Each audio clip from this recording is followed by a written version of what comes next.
Welcome to On the Edge with April Mahoney Brains. Here, this is the spot where the conversation is pointed, the guests are sharp, and the responses are never dull. Welcome home, Brains. There's only one requirement to hang out on the edge, is that you open your big brain and close your small mind. Did you bring your thinking caps?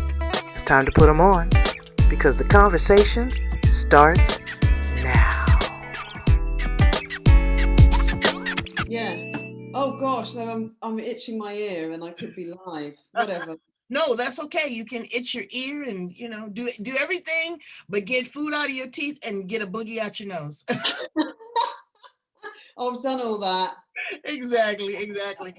I'm so glad to have you all the way here on the edge with me. Okay. The place where the conversation is pointed, the guests are sharp, and the responses are never dull. Here's to you, baby. Brains, we have right there Mel Larsen from the UK. She has such a sparkly personality. She is just warm and inviting, and she is a marketing maven. We're going to talk to her about life in the UK.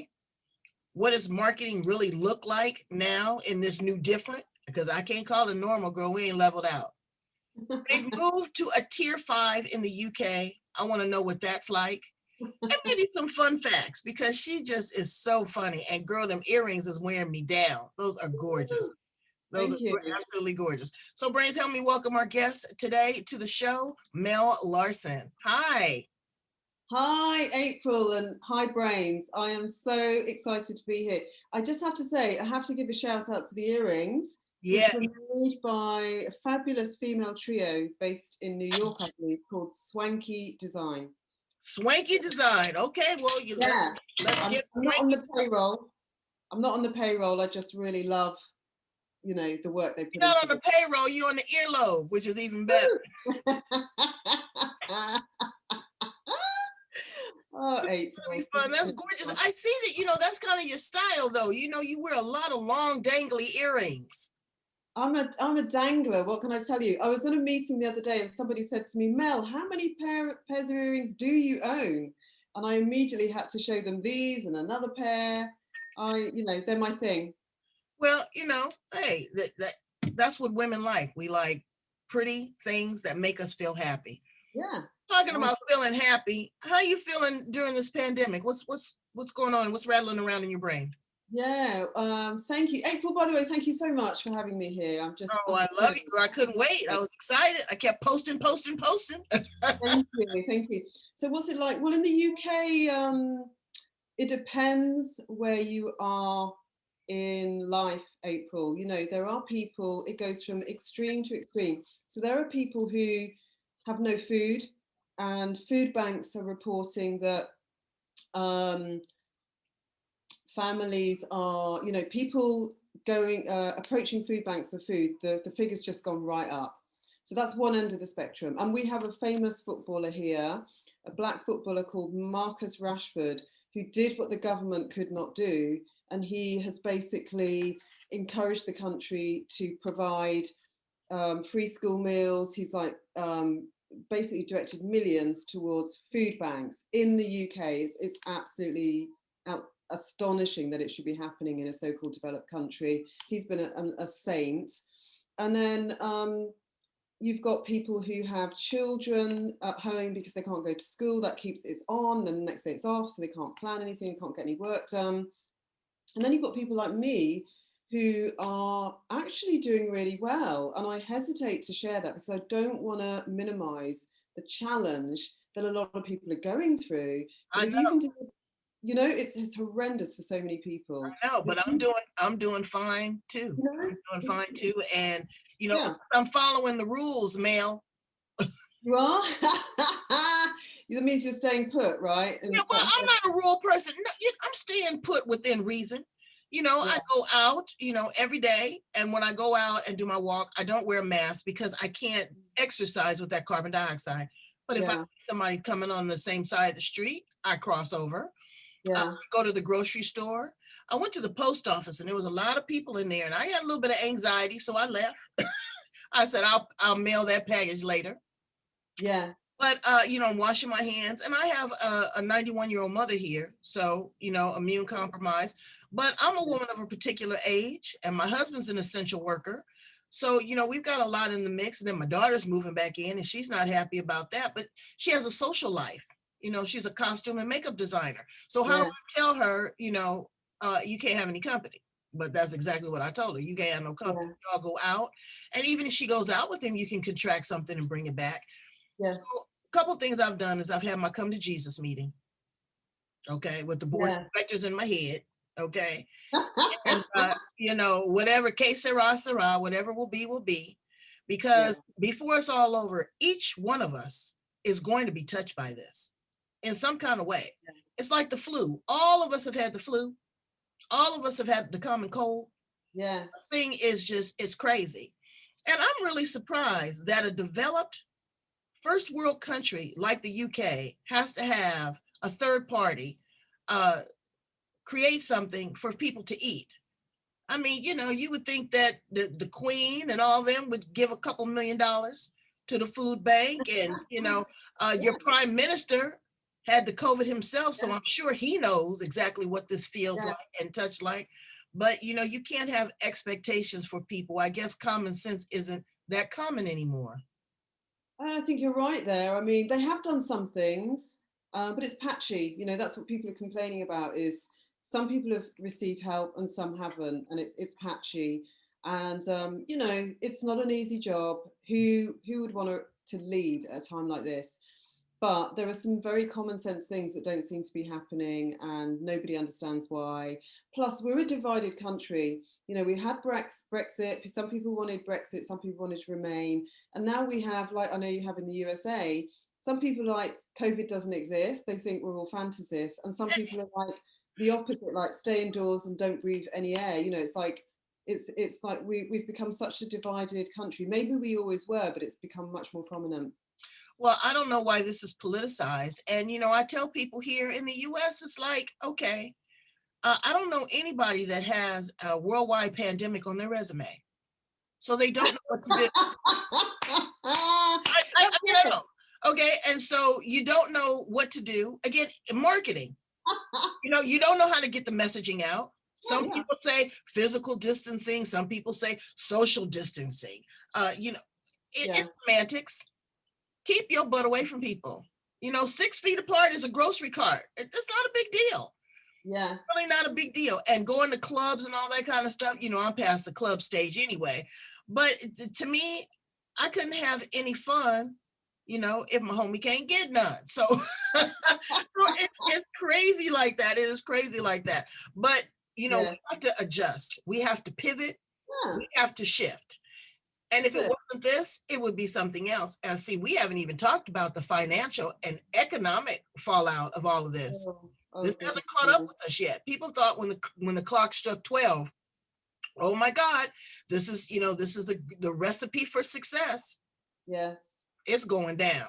And I can't wait for them to get rid of 45. But then when 46 comes in, got a hell of a job. We haven't hit bottom. We haven't hit bottom yet. No. Yeah, we haven't, because we're in the United States. They coming up with these trillions of dollars is what I want to know. That's exactly what I want to know. And, to give us a $600 stimulus per person, I'm not ungrateful. I'm very grateful. But when my daughter's renting $1,700 a month, that's not counting utilities and groceries and all that. I told her, you just got to come on back home, baby. You got to come on back home. And there's no shame associated with that. So I say that to you young brains that's got to go home and be with your family. That's the best possible place you can be. Get some good home cooking from your mama. Get some loving. Get some discipline. Some discipline that you haven't had in a long time. But also get a way to pivot your life and restart your life. Let's talk about the restart. Because marketing is not what it was December 31st, 2019. Yeah. People are marketing, and they had their marketing plans, and all these coaches had their pitches, and all these companies were going to get you to 6 figures. Now we just need to help people level out. Yes. Just to kind of, to maintain themselves. What are you seeing in the world of marketing? Well, yeah, I agree with what you said. Also, In some ways, nothing has changed on one level, because there have been a lot of people who've been marketing online for a long time. And let me just match your cup. That's right. Here, let's cheers. Here, darling, here's to you. That's right. I love it. Talking of marketing, that's so brilliant. So a lot of people have been marketing online for a long time, almost below the radar. And if you were looking for them, you found them. And it's been a wake-up call for a lot of people who were like, I want to do it the old school way, I want analog, I want offline. You can't do that very much anymore. So you have to get online. So many people have had to learn to market online, to deliver online. And I think it's a good thing, because it's time consuming. You need to know a lot, but the one thing it is affordable. If you can get online, you can market yourself. The nature of the marketplace, which you pointed to, is another thing. But it is not true that people aren't buying. Yes, there are going to be some people who can't afford to eat, who can't afford to buy, but there are still people out there buying. I've had last year, 2020 was one of my most profitable years. I went well over 6 figures, and I had the biggest clients I've ever had. So there are still people buying, but it's the same old story, that the people who are at the lower end, almost literally starving. So I do think it is really important, if you are being successful, is to look for where you can help more than ever. Give your time, give information, give money, whatever you can give. So yeah, if you've never marketed online before, there's a lot to learn, but you can just start, fix it as you go. You don't have to, just start posting stuff on social media. So many people think there's a secret. Actually, there isn't that much of a secret. You just need to get out there and be visible. Right, and being visible is the thing that a lot of people, often, not especially, but I notice it a lot in women, they don't want to be visible. They don't want to do a conversation like we're having. Absolutely. They find that really risky. Absolutely. And again, I want to piggyback on what you said. This is the opportune time, because the podcast is thriving. People want to be heard. They want to be heard from all over the world. And you have expanded your audience, Brains. Okay. The people that, you were so encapsulated in that small circle of influence, the same 4,000 or 5,000 people getting the same email with the same non-open rate over and over again. Now the world is your oyster, and you can pick a pearl. You really can. You can go and you can meet people in the UK. You can meet people in Spain, Africa, London, because they're online. They're just a point and a click away. So you definitely need to do that. You definitely need to do that. And again, visibility, you have to pass the sniff test. If people don't know, like, and trust you, obviously they're not going to do business with you. Until I connected with you, I didn't even know you existed. That's it. And so you can't be afraid of that. You have to be cautious about what you put out there in the cyber thing. If it's gonna be business, it's going to be business. You don't need to be showing pictures of yourself in a bikini. Yeah. Okay. But it just depends on what you're doing, unless your business is bikinis. I just was thinking of so many people who do that to especially the young things. You wouldn't catch me in a bikini as well. Tailoring your marketing to the right audience. When you're talking to the millennials on YouTube, I'm not on YouTube, on Instagram, they don't want to hear the angry venom that you're spilling on Twitter. Yeah. You're talking to the people on LinkedIn, you need to connect B2B, business to business, C-level, E-level, and have that conversation, have your picture, have your postings, have your logoing appropriate. When you're dealing with Facebook, you're building relationships. What you have for dinner? What is what are you drinking in your cup? How's your dog? Yes. And when you are dealing on Twitter, that's a whole different beast. Get to the point right now, quick, slick. You only got a few characters, you only got a few words, and get to the point. I hope to God that our new president doesn't use Twitter. I really do. But that's it. Yeah, it's just so ridiculous. I don't see anybody else on there. Okay, so now you've got this person that is, excited about marketing, and they are thriving. What would you tell that person how to maintain and sustain themselves in this environment? The first thing I think, just building on what you were saying, is you have to have something to say. And it doesn't have to be earth-shattering, but it's like you need to have your own planet, as it were. And there are stories from that planet. There's a culture from that planet. There are colors that you use from that planet. There's like your favorite drink, your favorite place, your dog, your husband. It's like, and you don't have to share all your private stuff. But it's like, have something to say. And it could be like, this is how I love to make castles out of matchsticks. You know, it could be something really kind of crazy, or it could be big, like let's change the world. But recognize that your story is valuable, what you have to share, because for a long time my story was, I have no story, I have nothing to say. And I really believe that. I really believe that I didn't really matter much, and that I knew I wanted to make a difference, but I thought, I don't know what to say. But when you look at your life and you look at some of the struggles you've had and what you've been through, that is your story. And people love to hear that. You don't have to bare your soul, but you can just say, this is how I got from A to B. You know, my story is very simple. It's like, I wanted to be a business coach, but I didn't feel that I was a business person. It's almost like I couldn't even see that I'd been running a business for years and years, because I had this idea in my head of what I thought a business, real business, was men in suits. I mean, it sounds insane now, but that's kind of how I was thinking. So share yourself. What was your life before coaching? Before coaching, it was pretty good. I can't lie. You know, I had worked in different parts of the world. I was like I still am a marketing consultant. And I was doing kind of research mostly and helping people create strategy. I was hiding. Like, to give you an idea, April, I wrote a book for one of the major arts funders in this country, and I never promoted it. So I was so scared that there might be a mistake in the book. I mean, how insane is that? We're talking about 20 years ago, you know.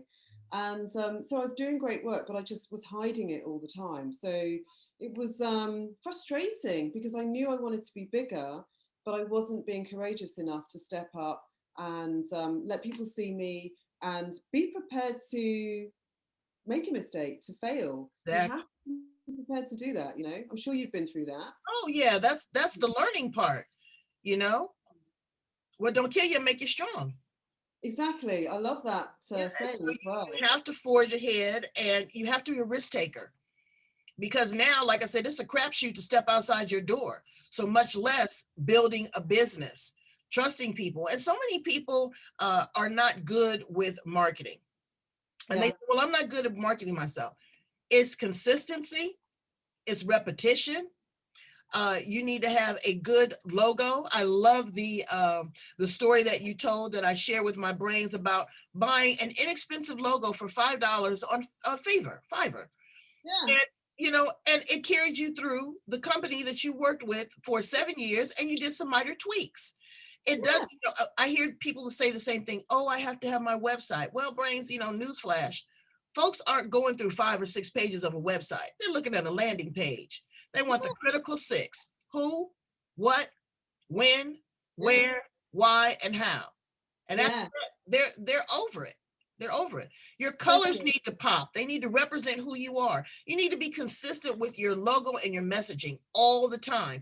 Don't change it here, change the font there, change it. That's not marketing, that's mayhem. Yeah.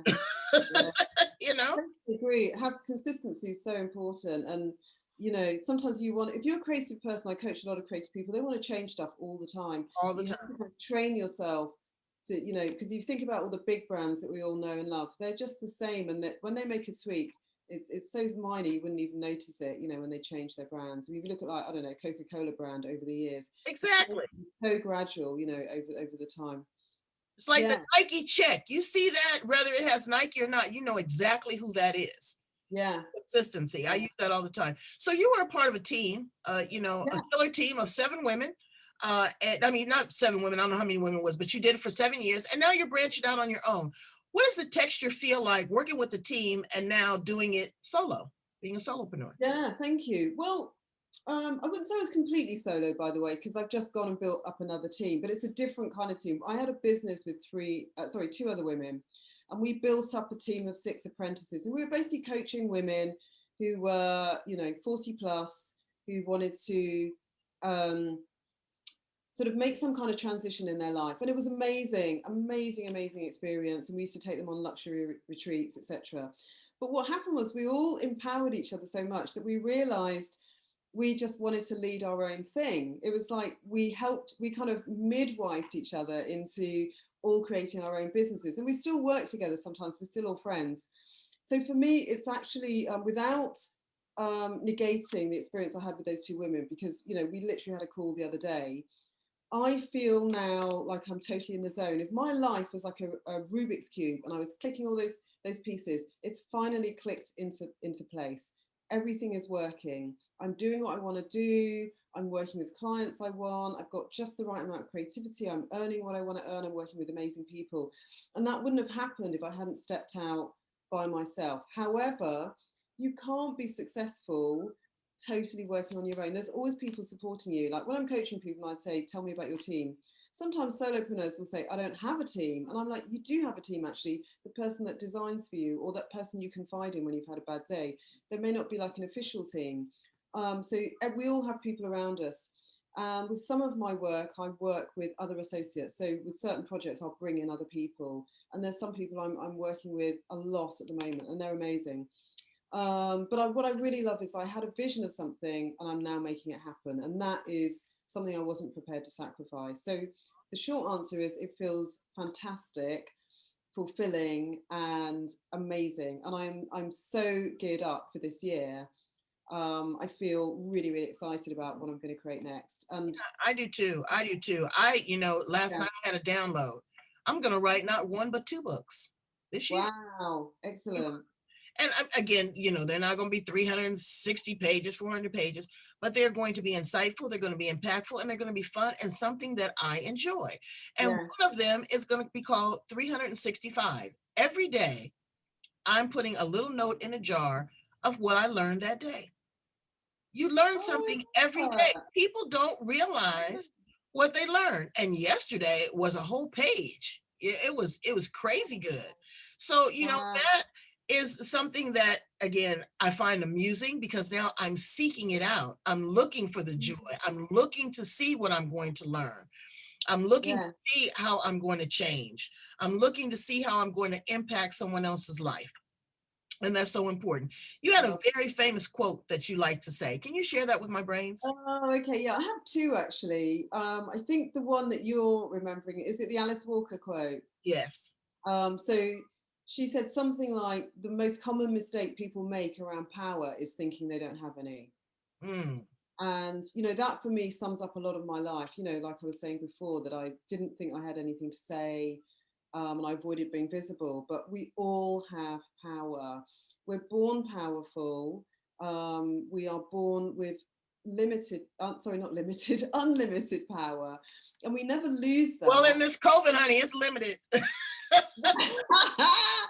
Well, it depends. Maybe the power to go out and party. We don't have the power to party at the moment, but we have the power to shape our lives, to make a difference. And a lot of us, sadly, we don't recognize that, because if we're not taught to utilize it, or worse, if we have parenting or schooling that somehow squashes us and crushes us, we forget that we always have this power. And that's why I love coaching, because once I work with someone and they get to remember their power, there's nothing they can't do. And to see someone blossom is the best thing in the world. It is. And again, like, I love what you said, it's okay to show up, and, you be foolish. You can be foolish. You can have fun. You can laugh. You can giggle. You can make the mistakes, and you can be honest about them. And, again, you're being honest with yourself. You have to be honest with yourself before you can touch anybody else. Tell us a little bit about your mini program. Oh, thank you so much for asking. So I have a mini program called Small Business, Big Dream. And it's basically takes you through the 7 common mistakes that small businesses make. When I say small businesses, by the way, I mean freelancers, solopreneurs, entrepreneurs, maybe a small business where you have a team of like 6 people. Also, people with a passion project like to work with me. So it takes you through those 7 common mistakes. You're almost certain. Share a couple of them with us? I'm sorry? You want to share a couple of them with us? No, I can't, because you have to. It's all top secret. I was trying to get it. I was trying to get it for you. Let me see if I can give you. I will tell you one thing that I think is really important. Okay, so I'm going to give you. It's kind of a freebie. It's not a secret. But let me just share. I had this with me here. So this is my vision board. let me just take it out of the shiny covering. Okay. This is the vision board that I created for 2020, right? Okay. So, you know, just a scrappy little bit of magazine put together. Now, the number 6 is me going into 6 figures. And this here says patience. This says let's go. And that's me, a representation of me in the middle, lotus effect. When I created this, nobody had heard of COVID. I was like, I'm going to have the best year ever. Wow. I created that. And the 6 stands for going into 6 figures. I was close, but I hadn't tipped over into it. Come March, when COVID hit, I was like, okay, let's just rip up this vision board because it ain't going to happen. The world is just, you know, going to hell in a handcart. And then a couple of weeks later, when I processed it all, I thought, no, you promised yourself and your clients that you were going to do this, stick to it. So I decided I was going to be a yes to everything that came my way. If it scared me, I was going to do what it took. And to cut a long story short, I went well over 6 figures and I provided work for other people too. Wow. So that lotus effect, when I wrote lotus effect, I didn't know that the lotus effect or being patient would mean be patient and calm through this storm that the whole world is going through. So one of my top tips when I'm working with people, or you can do this for yourself, anyone who's watching, is create a vision board. It's just a collage. And this is what I'm going to be saying this Friday at my paid for event. Now, let me agree to disagree with you a little bit on the vision board. Go for it. Because I create a vision board, but I create a vision board and I put obstacles in the way. Stop signs, bumps, you know, not tragedy, but something unforeseen. Because again, your vision can be clouded. It's like happiness. You're always chasing that high. You're always really ready to level up. And sometimes there's a stop sign like COVID. So I like to give myself a little breather. I like to say, okay, I'm looking at this, but there are going to be obstacles. How am I going to forge ahead? How am I going to deviate? How am I going to step back and reset myself? Because, you know, again, you had to step back and reassess yourself. There might have been clients that wasn't your ideal client. You got to say no sometime. Yes, absolutely. And you've also got to be able to accept when someone says no to you. So there's a variance in that. So I get it, but you do need to have a compass. You do need to have some direction. You need to have your own internal GPS. I totally agree. And April, by the way, I don't know if you know this, but scientists who study this say to do exactly what you've said. When you visualize, don't just visualize what you want, visualize yourself overcoming the obstacles. So don't be a Pollyanna and say everything's going to be fine, because life doesn't work like that. But you expect obstacles and you visualize yourself overcoming them. So that's cutting edge. And one thing I'm going to be sharing this Friday is there's a fantastic woman that I read. I've forgotten her name, but she wrote a book called The Source, and she's a neuroscientist, and she endorses vision boards. Yes, so I do too. Arty and thing go back and revisit your vision. Yes. You know, you get to 3 months and you say, oh, wow, you know, I didn't lose 40 pounds, but I lost 12. Reward and recognize yourself for the accomplishments that you had. Also do brain dumps. I love to do a brain dump where I will get a pencil and a piece of paper or some stickies and everything that's running through my mind. What's for dinner? Do I need gas in my car? How much money do I have? How much money do I need? You know, all those things. And I dump it and I put the stickies, and it allows me space in my brain. It allows me to expand it because I've dumped some things. Then I'll sit there and I'll look at them and I'll put them together like a puzzle. Okay, this goes with this goes with that. Yes, brains, I'm always sitting here amusing myself. You see, don't you? But I love to have fun with it. And that is a part of being creative, is expanding your brain width, challenging yourself, and working with great people like Mel Larsen to bring it all together and make it seamless. You have to offset that. You've got to have somebody else to edit and filter. And it can't necessarily be your spouse or your girlfriend, because they have too much of an emotional attachment. Sometimes you need to step outside of that arena and play, you know, with a different coach so that your team can win. Tell my brains how to get in contact with you, Mel Larsen, so that they can win. Oh, thank you so much, April. You've been so generous. I really appreciate it. So if you want to get in touch with me, the best place to go is my website, Mel Larsen, no, not Mel Larsen, wrong site, dreamprojectcoach.com. dreamprojectcoach.com, and you'll find everything you need there. And there's a freebie on the homepage, so you can, you know, download a 6-minute audio visualization. Perfect time of year to do it. My husband did the music for it. Close your eyes for 6 minutes. Imagine the future you want. This is the best time to do it, and it will cost you nothing apart from just downloading it. Well, you know, time is everything. And so invest the time, okay? You didn't pay to get up in here. You might as well pay attention. I adore you. I adore you so much. And thank you so much for being here on the edge with me and my brains. Brains, I need you to go and subscribe. I need to raise those numbers, okay?